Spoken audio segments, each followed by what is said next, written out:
तर चला, आज आम्ही गेलो होतो बाहेर. आम्हाला घ्यायचं काहीतरी वेगळंच होतं. विचार करून गेलो, पण तसं घडलंच नाही. दुसरंच घेऊन यावं लागलं. तर नमस्कार मंडळी, आज आम्ही गेलो होतो बाहेर. आमचं थोडंसं बचत गटाचं काम होतं त्यासाठी. तरी हर्ष आणि हर्षच्या पप्पांचं इकडे बाहेर वेगळंच काहीतरी चालू होतं आणि मी आतमध्ये बसले होते. तो आत बाहेर तसं चालूच होतं. अरे बघा, आत येतो आणि त्याला वाटतं त्याच्या पप्पाने यावं पाठीमागं, पण लगेच पळत येते बाहेर पप्पासाठी. तर त्याला माझ्यापाशी करमत नाही, त्याला लागते पप्पाच. तर हे बघा, आला आतमध्ये.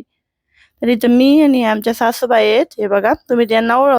आणि ह्या आहेत आमच्या चुलत सासू, म्हणजे चुलतही आणि मावसही. ह्या माझ्या सासूबाईच्या सख्या बहीण आहेत आणि जाऊबाई पण आहेत. तर ही बघा, ही आहे आमच्या परभणीची स्पेशल अशी चटाकेदार पाणीपुरी.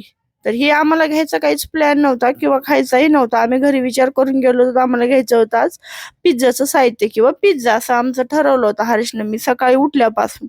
पण आम्हाला या उन्हामुळे घ्यावं लागलं पाणीपुरी, न्यावं लागलं घरी लवकर.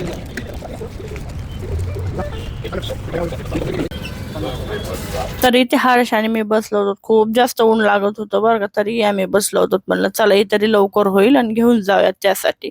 तर हर्ष म्हणतो, हे आपल्या तिघासाठी घेतले का तुला? एक पप्पाला, एक आणि मम्माला एक, असं आम्ही 3 घेतलं होतं ना त्यासाठी. मग नंतर घरी आलोत. म्हणलं घरी आल्याच्या नंतर एवढं छान वाटत होतं, आपल्या दारातच आलं एवढं छान वाटत होतं. त्यानंतर मग मस्त फ्रेश झालोत आणि आमची पाणीपुरी हे खाऊन घेऊ म्हणलं. त्यासाठी अगोदर थंडगार पाणी पिलं.